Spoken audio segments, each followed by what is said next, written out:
Well, UCF goes on the road for their first road test of the season. Can the Knights start this season 4-0 for the first time in a while? Hello, everybody. Welcome back to Charge On. As always, I'm your host, Shawn Green. Before we get started, a quick word from our sponsor, FanDuel, America's #1 sportsbook. Guys, like we always say here on Charge On, if you want to bet on this college football season, head to FanDuel. The UCF line this week, they are the underdogs going to Manhattan, 6.5. That is the line. Kansas State is favored by 6.5 points. We're going to talk through it here on this show, but do you like that line? If you do, go to FanDuel and place a bet on UCF, America's #1 sportsbook. It's been an interesting week, Nick. It's been a tough week. I'm not going to lie. It probably pales in comparison than what the team's feeling, pales in comparison to what Coach Shawn Clark's family is going through. It's really weird. I don't want to make this a doom and gloom podcast. Obviously, these are supposed to be an escape for people to kind of get excited about the game. But it is really hard. And I can imagine if it's hard for us, it's probably 20 times harder for UCF. We obviously found out Monday morning that Shawn Clark had passed away. We had heard that he, had a medical emergency, got admitted to the hospital on the 9th, and it looked like things were kind of turning and things were going well. And obviously something drastic happened Sunday night and he has passed away. And I think the outpouring of love, Nick, from the college football world was honestly, I don't want to say shocking, but kind of shocking and kind of surprising just how many people either came in contact with Coach Clark or heard about Coach Clark, and it was all positive about just the type of man that he was. Yeah, it's just stunning. I mean, there's really the best, or I don't even know what the best way to even put it is. I mean, it's hard to believe. I mean, he just, 50 years old. I still can't get over that. 50 years old. I mean, the world can be, life can just be so cruel, and to see someone go that, early in life and, leave behind a wife and 2 kids, I think that's what I think breaks your heart the most, obviously, is, your thoughts are obviously with his family. But yes, the outpouring of support from the college football community, I mean, you really saw over the past couple days just how many people he impacted and how many lives that he touched. And, there's a lot of clips going around of Shawn Clark and particularly his time at App State, obviously, and he was an App State guy through and through. And there was that clip, I don't know if you saw it, Shawn, it was going around where after they beat Texas A&M, whatever year it was, and, he spoke and got choked up about how much that meant to him, but he talked a lot about his players. And so you could really tell that, he really took a lot of pride in helping, the young men that he was coaching become better men, as well as better football players. And I think that's sometimes what we lose sight of, or coaches I'd rather lose sight of sometimes. And Shawn Clark, I think, is a guy who absolutely got it. Obviously, we spent time around some of the players in the offseason, and every time we asked about Shawn Clark, their faces lit up and everything, and they were so excited to have gotten to know him and get to know him even more and be coached by him. So to have something like this happen, I mean, it's just, like I said, it's just shocking, it's stunning, and it's gut-wrenching. It really is, for his family, for the UCF community, for the team, all of those things. And, the idea that they have to worry about playing a football game now, thousands of miles away or whatever it is it's just tough. I mean, you were at the press conference today, and we were talking off air, and you said it was, obviously it's very sad because these coaches, this just happened, and they were the ones who were around him every single day, throughout the last 8 months or so. And, you saw Scott Frost, get choked up. You saw Alex Grinch get choked up, Steve Cooper, understandably so. I mean, it's hard to believe. It really is hard to believe. Yeah, I don't think I'll ever be in a press conference like that. God forbid. I hope not, because it was tough on everybody in the room.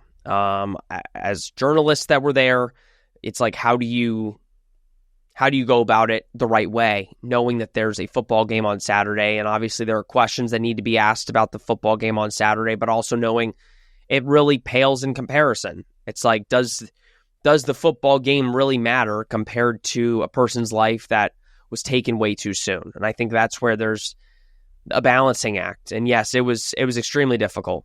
I can't remember the first question that was football related to Scott. I know I asked a question of just about the last couple of days of practice and how the players have, been handling it and how practice has gone. And Scott Frost talked about how good of a practice today, or you're seeing this Thursday, but yesterday, Wednesday was, and how he was really pleased and happy with just how, because it's a distraction. He said, like, football has almost helped them distract from the situation, and has taken their mind off of it. And yeah, like, obviously, Carter Miller and Keegan Smith, we got a chance to spend time with them, and they glowed about, Shawn Clark, and I got a chance to talk to Shawn Clark at one of the early media days. And yeah, he was a joy to talk to.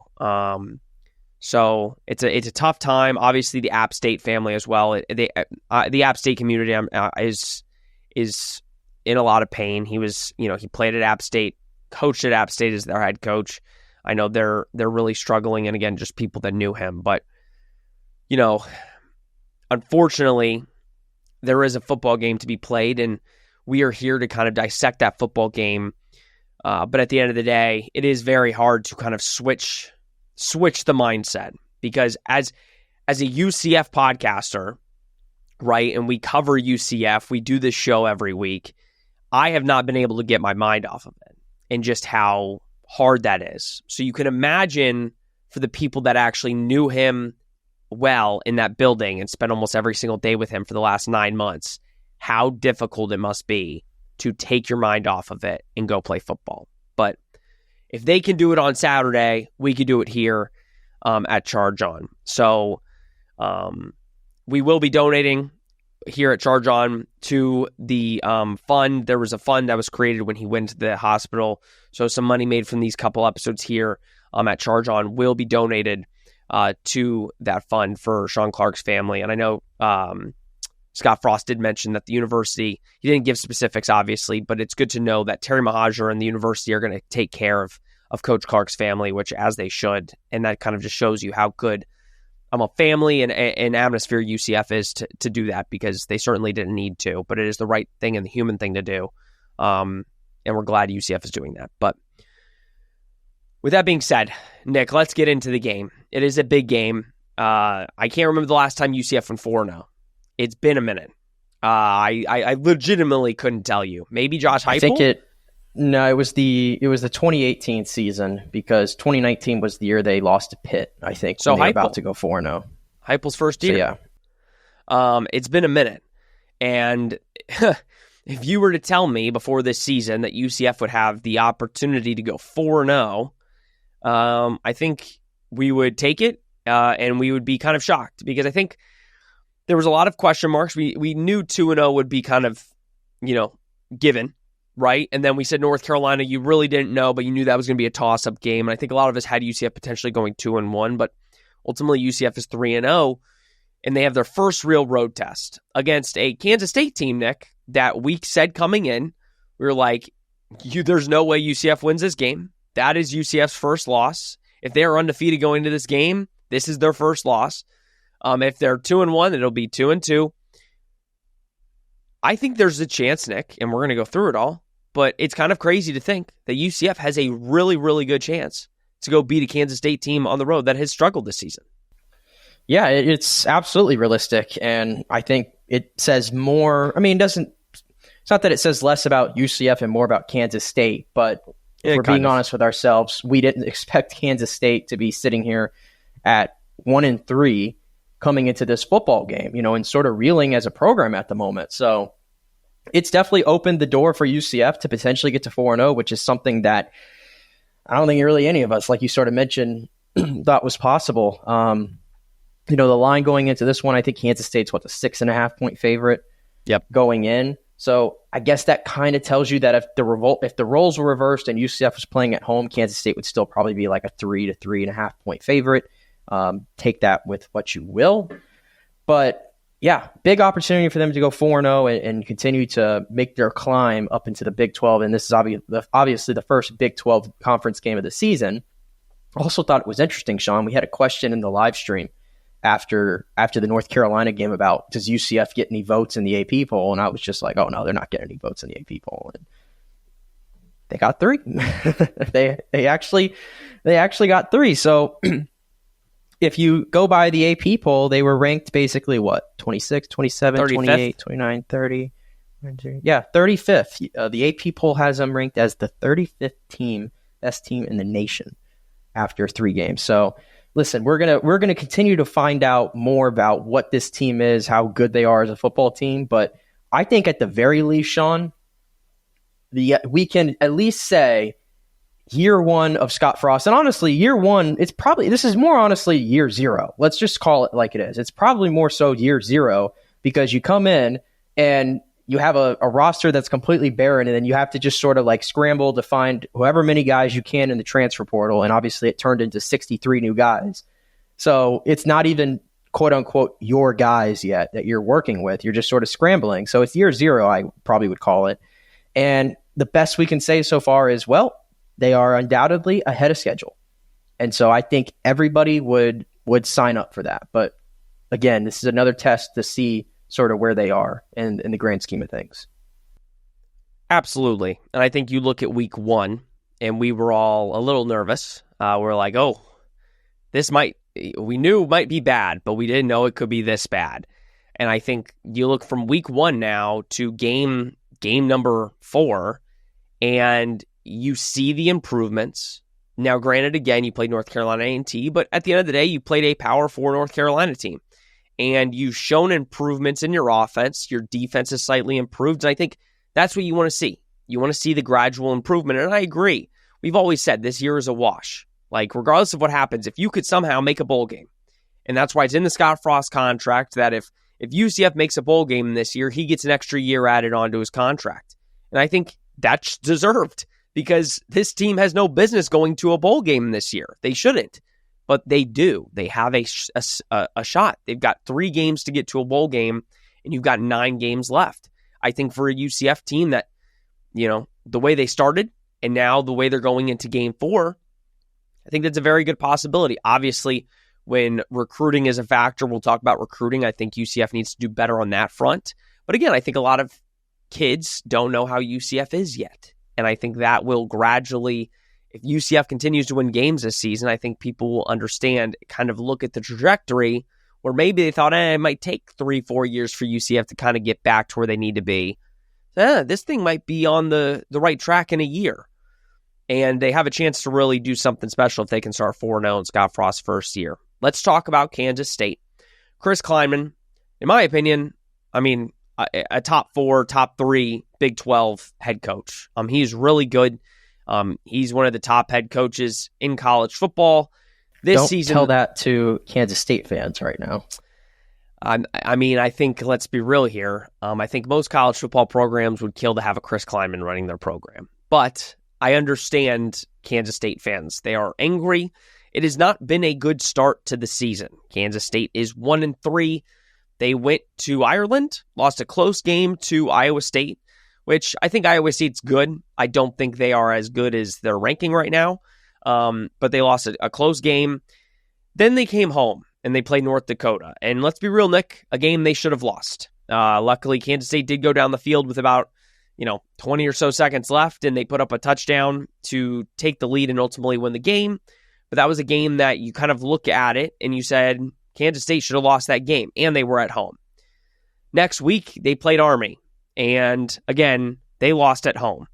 They lost at home to an Army team, 24-21. Really didn't possess the ball a whole lot. Kind of reminded me of the Navy game a couple years back for UCF. And when you play those type of teams, it's kind of what you get. You get limited offensive possessions. You need to be really good when you get them, and they weren't. And then last week they were on a bye week, but the week before they played at Arizona and lost 23-17. I basically watched that entire game.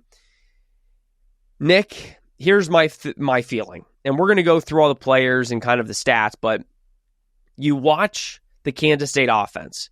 Avery Johnson kind of similar to Gio Lopez, in my opinion, about looks like he's questioning what the right decision is. I think a lot of people are talking about his not running. Like he can run, but he's choosing not to run and make passes when he should run, right? The offense looks clunky. They don't really have a run game. Dylan Edwards has been out.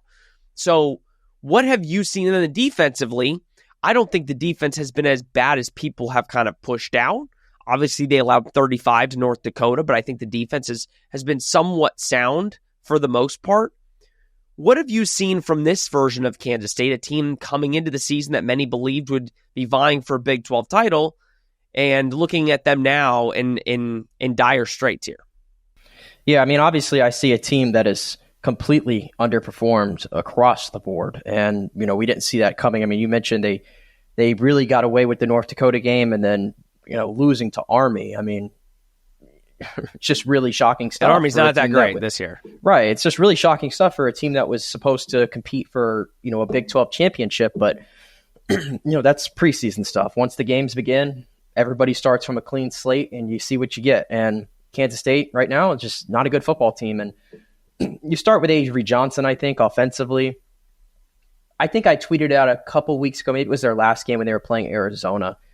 He has got to be one of the more frustrating quarterbacks, I think, to watch across college football right now, because I think everybody watched him play a little bit in 2023 and maybe throughout times last year. I know last year wasn't great either, but you see that there is definitely there's something there. Like there is a real a player there, a stud there in Avery Johnson.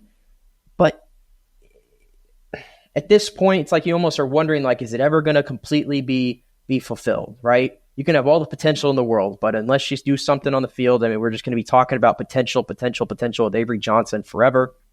You talk about the big thing about him is he just refuses to run, or, they refuse to use him in the running game.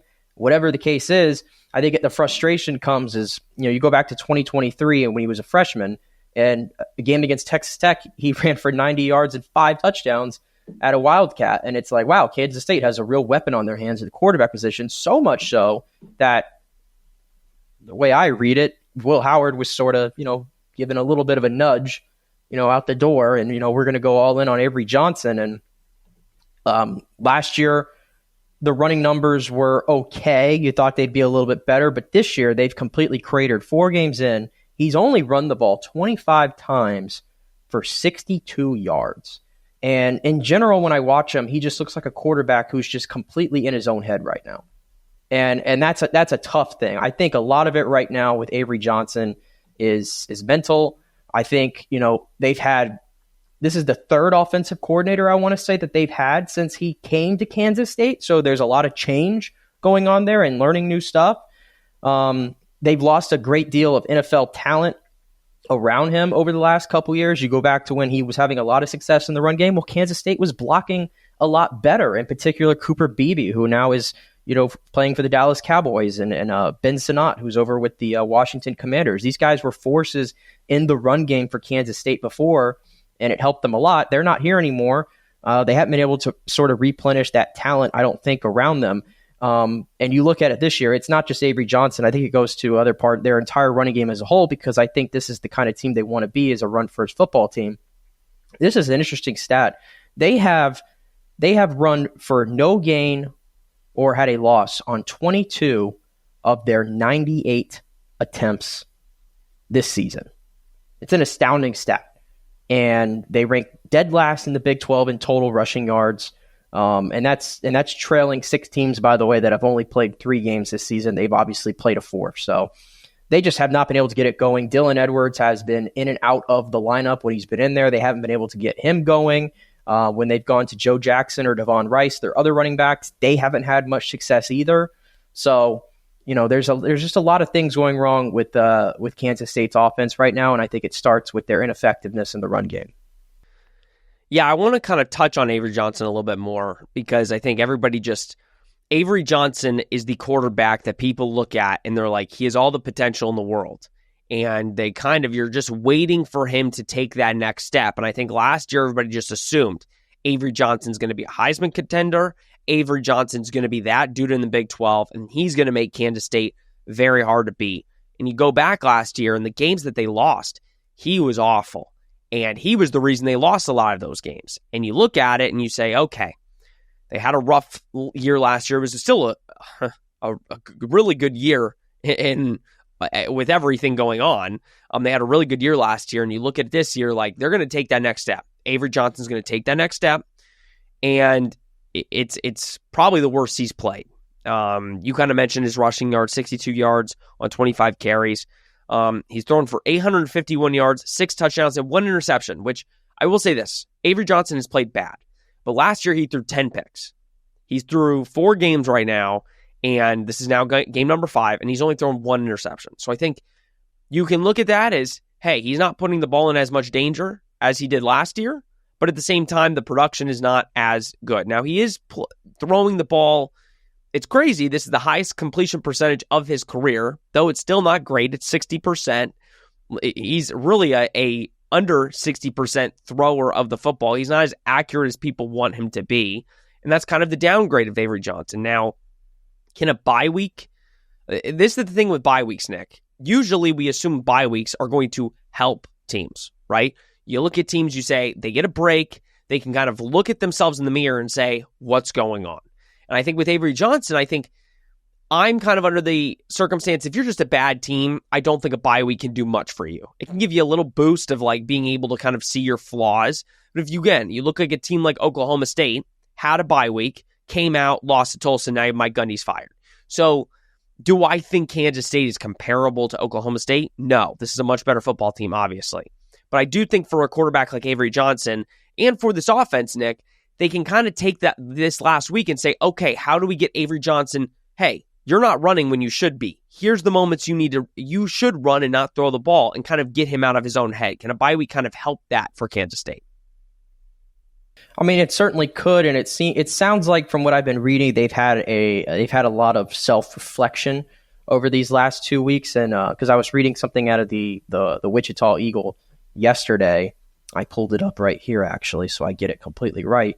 And it said that Chris Kleiman asked both of his coordinators to remain in Manhattan for the entirety of the bye week so they could discuss strategy and formations with them at any time of the day. So it seems like, with the bye week, they've taken advantage of it, and maybe you see some different looks out of Kansas State. And my goodness, when you're 1-3 and you've been this dreadful offensively, I think there's a lot of, sort of room to look in the mirror and figure out what they can do better as a team. So, I would expect you're probably going to see maybe a few changes. And if they want to sort of open things up a little bit more for Avery Johnson and getting him to use his legs a little bit more, maybe they start to find ways to implement that, into their game plan. The other thing that Kansas State, I found that, they've struggled with a lot this year is third down and time of possession as well. If you look at the time of possession numbers for those are going to be skewed a little bit, though. Those are going to be skewed because against Army, I think they had the ball for what, like 10 minutes or something. Maybe it's a little skewed, but they have the third worst time of possession in all of FBS this year. So not great. No. And then third down conversions, they are 120th in the nation. Yeah. And picking up conversions on third down. So really bad in that standpoint. But again, I'm sure those are all things that they have sort of zeroed in on during the bye week to try to get better at. And, the same way UCF is looking at this as an opportunity to get to 4-0, I mean, Kansas State's looking at an opportunity for them to dig themselves out of this hole that they've dug themselves in. So something to keep in mind. Let's move on to the run game and the pass game. We'll kind of combine those two. Obviously, Dylan Edwards got hurt in the first game. Hasn't played. He just played not last week, against Arizona a couple weeks ago. Didn't get in much. I think he got like 4 carries. I'm assuming we're going to see him obviously transferred from Colorado after the 2023 season. Kid is electric on his feet. That is going to be something that UCF needs to kind of zero in on. I think he can definitely help them in this run game that is 118th in the country in this rushing offense. Obviously, you mentioned Joe Jackson. He's had 136 yards on 30 carries. Devon Rice, 18 carries, 77 yards, and 2 touchdowns. This is something that, Kansas State hasn't been able to run the ball well. I think they have similar issues to kind of what UCF has had, where you have a a good offensive line. They haven't allowed many sacks. They're 24th in sacks allowed, which is really good. But the run game has kind of been the issue. They haven't been able to formulate a run game, and that's really hurt them. And then you kind of mentioned the third down aspect. The third down aspect is because on the first and second downs, they're not getting any push with the run game, so they're getting into third and longs, and that's it's a snowball effect. And that's where kind of we look at UCF and we get nervous because we're like, if you can't formulate a run game against some of the Big 12 opponents, you're going to be in these third and longs. And like last week, UCF got in a lot of third down opportunities against, North Carolina, but they were third and shorts, and then they were getting to fourth and shorts. And they were able to pick those up. But when you're in 3rd and 10, 3rd and 8, those are where, if you can get Kansas State in those situations, you're in a good spot. And then pass game, before I kind of throw it to you, kind of give your take on it, I'll be honest. They have one guy. There's 3 guys on here that I'll list and I'll tell you. They have one guy, and his name is Jace Brown. If you zero in on Jace Brown, most likely the ball's coming to him, number 1. And number 2, you're probably going to win the game. He has 25 receptions for 284 yards and 2 touchdowns. Next closest in receptions, Jaron Tibbs. 13 receptions, 157 yards. Jaron Tibbs and Jaron Bradley have a combined 23 receptions. So if that tells you anything, it tells you there's a clear-cut number 1 receiver. Jace Brown's been there for a minute. He is electric. He is good. This is going to be the best receiver you see for a minute. And I think that's going to be a guy that you're really going to want to zero in on, especially in a passing game, Nick, that wants to get going, wants to get Avery Johnson looking like week 1 or week 2 Avery Johnson. And he's kind of the guy that might burn you.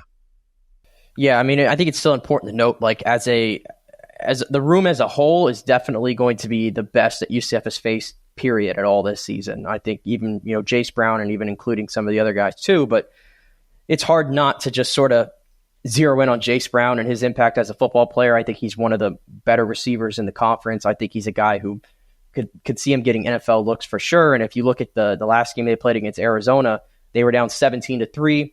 First play out of half, he gets a handoff and he goes all the way to the house for 6.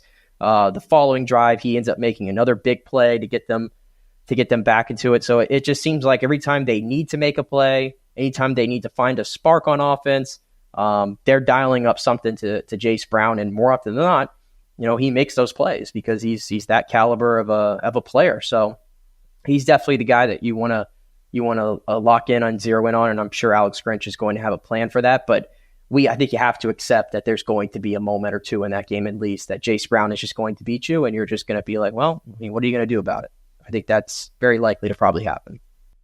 And to be fair, the UCF, we've talked about it. The coverage for UCF has been amazing. Like, there's not really been a moment where UCF's gotten beaten deep. They give up this guy will beat you deep. There's no doubt about that. And this is going to be a really good test. I think, again, this is almost like last week when we said this is the first real test. This is the first real test for the safeties and the corners. Like, this is going to be a really good test for your secondary to kind of keep everything in front of you. And I think if you do that, if you keep everything in front of you, I think you're going to have a really good chance to be successful and win. But if you let this guy beat you deep and you kind of give up too many yards over the top of you and kind of get Kansas State's offense going, it might be a long day and it might be tough. Now, granted, Kansas State hasn't proven that they can do that consistently over the course of the 60-minute game. But I think if you give them some confidence, I think that will be just what they need to kind of continue it and move forward in the season with some confidence. I mentioned the defense a little bit, a couple names I wanted to get to, but again, I think the Kansas State defense hasn't been as bad. I think the Kansas State defense is kind of what's been saving them and keeping them in some of these games. Not necessarily the North Dakota game. I think the North Dakota game got out of hand. They were kind of allowing a little bit too much. And again, against Army, it wasn't necessarily that they were playing bad. They were playing bad and they just couldn't get Army off the field. Again, Army was just gashing the time. They held.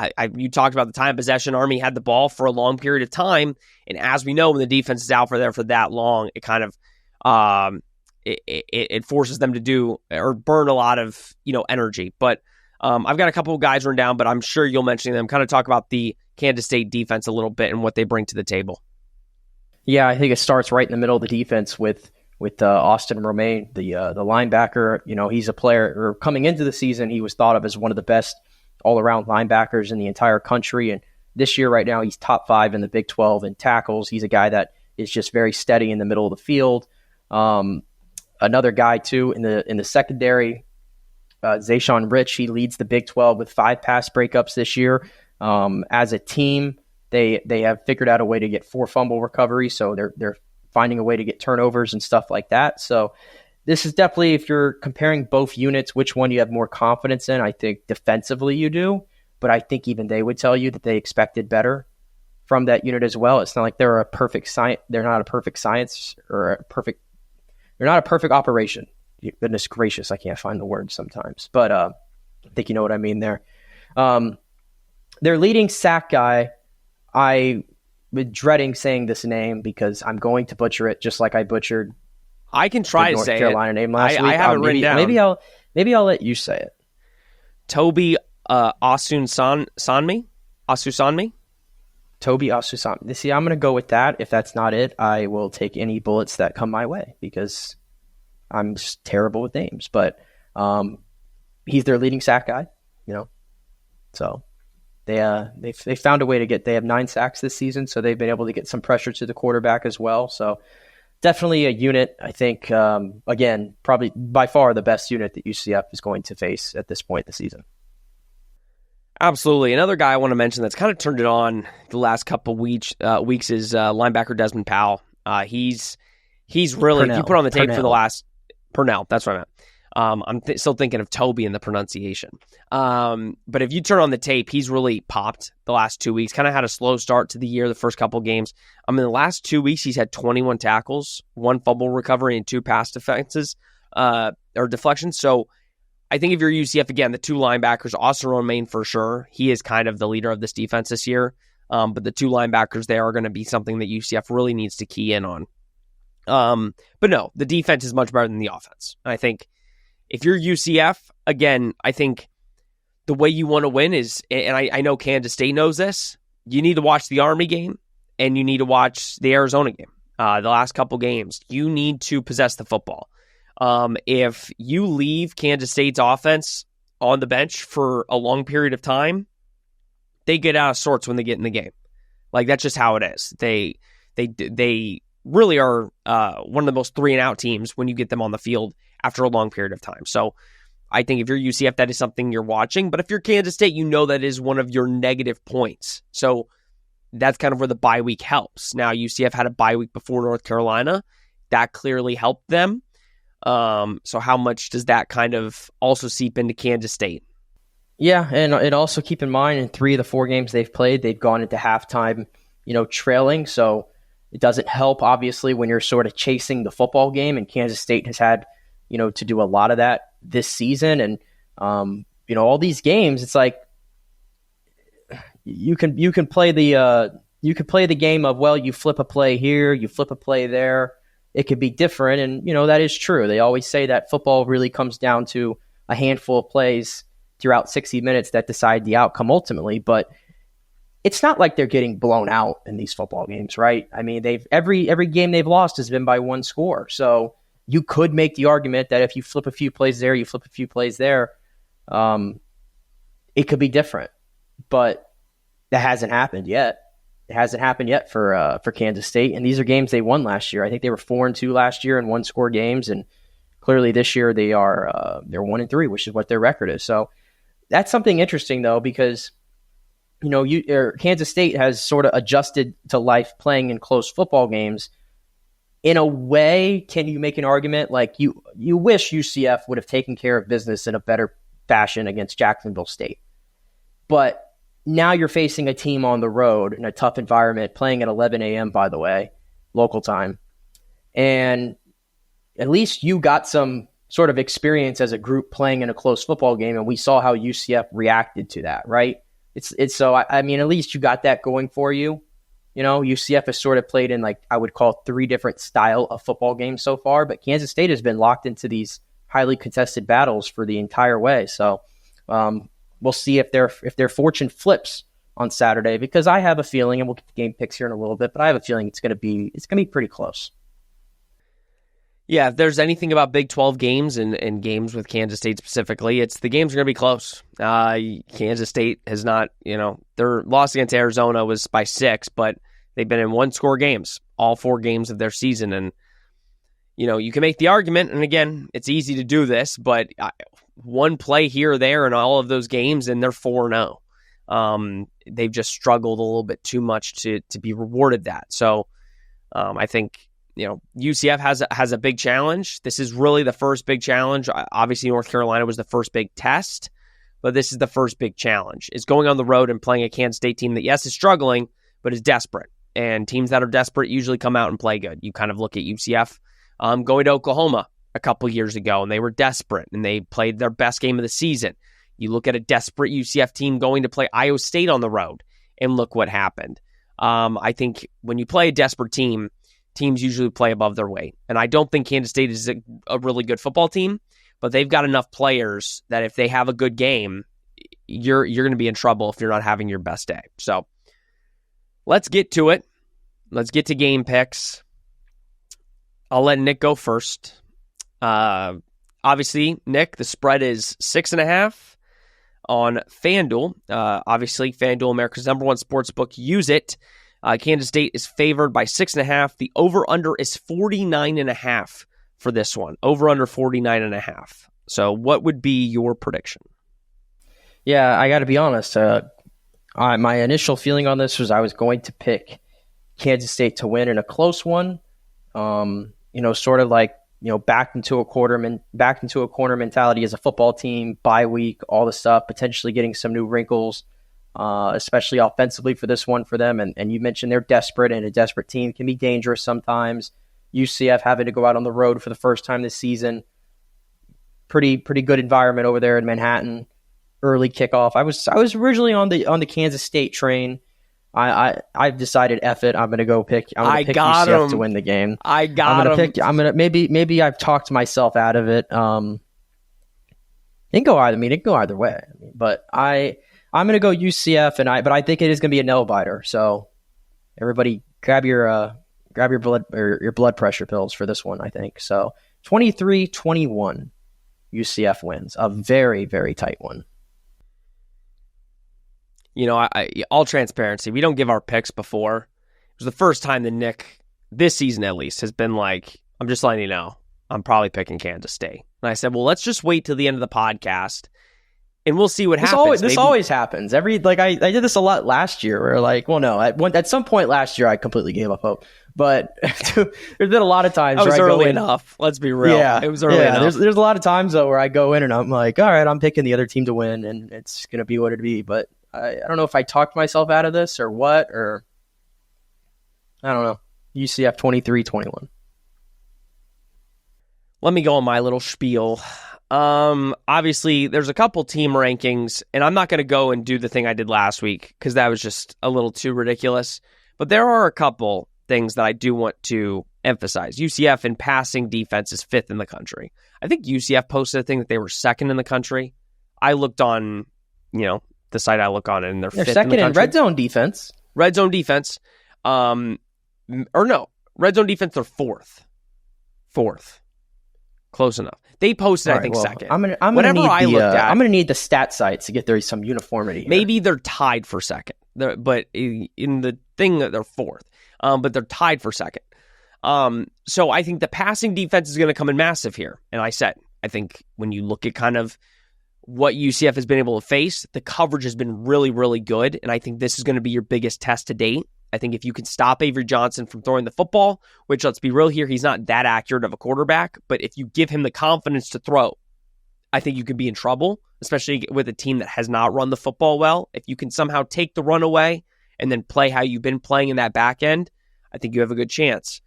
I was looking at Kansas State stats, and I'll be honest, the one thing that I think gets me, they've been bad on third down. We mentioned it, 120th in the country. But they are 10th in fewest penalties. Regardless of how bad they've played, Chris Kleiman has this team not beating themselves. And I think that's something that UCF has not been able to say. UCF is 62nd in the country in penalties. when you go on the road in a hostile environment, you can't have the penalties that UCF has been having. Let's not jump offside, 5 times a game. That's the thing. Those penalties we've said are fixable. They're things that won't necessarily lose you the game, but if you have enough of them, they will make it that much harder. When you go on the road in an environment like Manhattan, one of the best road environments in the Big 12, it's one of those things you cannot beat yourself. So that is something, if you're Kansas State, you don't beat yourself. That is a kind of a thing for them that doesn't scare me necessarily, but it definitely, if UCF loses this game, they'll probably have a lot more penalties. Red zone defense. UCF is 4th in the country. Listen, you could take all the team rankings. You can kind of look at how bad Kansas State's played. You can look at how bad UCF played against Jack State. You can look at how good they played the last couple of weeks. At the end of the day, it doesn't matter. I know that's crazy to say. Ultimately, this team, I think, is really going to want to win for Coach Shawn Clark. And I don't want to kind of use that as the motivating key for me picking UCF. But I think if I'm the players, it's been a tough week. You're practicing. You're playing football. And I think in the back of your head, there's going to be a want and a desire to go win this game. And I know last week it was kind of the win for Shawn Clark and to go get that win for him. But I don't think anybody assumed that on Monday morning you would find out that he passed away. And I do think, regardless, win or lose, I think they're going to go out and fight hard. And I do think that. And I think for anybody, you can feel confident in UCF. I do think UCF right now is playing better football. And yes, this is a road environment that they have not faced this season. But I do think when you look at life and you look at the last week, it pales in comparison to the crazy fans you are going to encounter in Manhattan.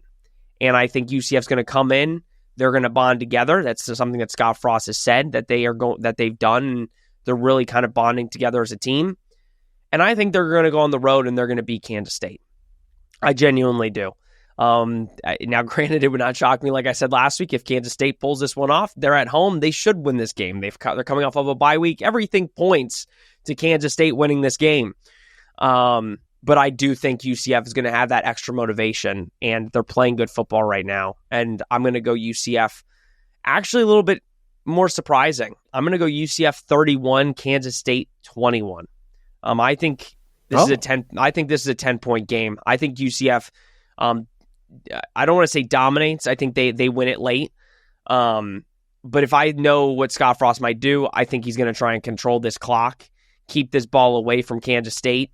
And I think if you do that, I think you have a really good chance of this game. But this is a game that I really believe the defense has their going out party, and shows the kind of the world that the UCF defense is legit. Or it could be the complete opposite, and it's a dumpster fire, and we just don't know. But I'm going to go UCF 31, Kansas State 21. Same score I had last week. Yeah, they kind of like dawned on me just when I said it, but I don't come up with scores until the end here. Do I think it'll be a 10-point game? No, absolutely not. I think I'm being ridiculous. I think it'll probably be like a field goal game, but I don't know. I have a weird confidence in this game, and it might just be bias, and it might just be wanting the UCF team to get a win this weekend really bad. Not just to go 4-0. It's mainly just to get a win for each other and for the situation that's gone on this week. But weird week. Very sad week, and it's weird to talk about football, but I'm glad you guys, if you're tuning in 45 minutes in, I'm glad you kept listening.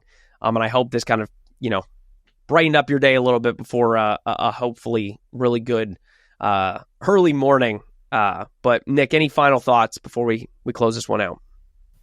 Yep, first road game, so it's gonna be odd. Me and Shawn have not literally watched this team play on TV yet, so it's always a different look. It's always a little bit of a different look of the game that way. So should be interesting. I know, Shawn, you're gonna be doing the live. I don't want to speak ahead of you, but I believe you're doing the live watch along this Saturday. So I might pop in and make an appearance potentially. I'll be honest, guys. Do not count on it. Do not count on Nick. It is my wife's birthday on Saturday. I've already told him. And she is also pregnant, as I revealed before. Did I reveal on this show? Yeah, I think you I have. did. Okay, yeah. So, we'll see. We'll see how it goes. I told him as long as he does the post-game podcast, then that's all I care about. But I told him that he gets the day to enjoy with his wife. So he will. Yeah, I hope I get to watch the game, to be honest. I'm sure you'll have it on like your phone or something. Like now, I granted, always find a way. I'll be honest. The analysis that Nick will give on the post-game podcast will probably not be his best, but he will definitely bring energy that I will not have after 4 hours. I'm a pro. Talking. Come on. You are a pro. I'm just giving you the benefit of the doubt. But yes, guys, we will be doing the live watch-alongs. They are back. There's one game in the next couple weeks that we will not be doing a live watch-along for. But for basically every game, we are doing a live watch-along. I'll be by myself for 4 hours. So I'm going to need our loyal Charge On fans to be there. Because, as you know, me talking for 4 hours is not good. I need help. I need people to come in and put comments. So tune in. We're going to be live the entire game, taking your comments and questions, watching the game, hopefully not seeing me crash out, which I know so many of you want to see. So definitely tune in. We'll be going live at 11:45, 15 minutes before the game. Come in, enjoy the time. It'll be fun, I hope. I say that, and there's been some games where I've not had fun. But that's going to do it for this episode of Charge On. Please like, subscribe, comment, share. Do all that you do. We greatly appreciate it. Guys, UCF has a chance to go 4-0 this weekend against Kansas State. What do you think? Drop it down in the comments section below. Let us know. Do you think UCF will go 4-0 for the first time since 2018, I think it is? I'm pulling up. We said that at the beginning. I'm going to assume it's 2018. Or do you think UCF takes their first loss here, which we all had as a loss going into the season? Please let us know. Everybody, this has been Charge On, presented by FanDuel. We will see you on Saturday.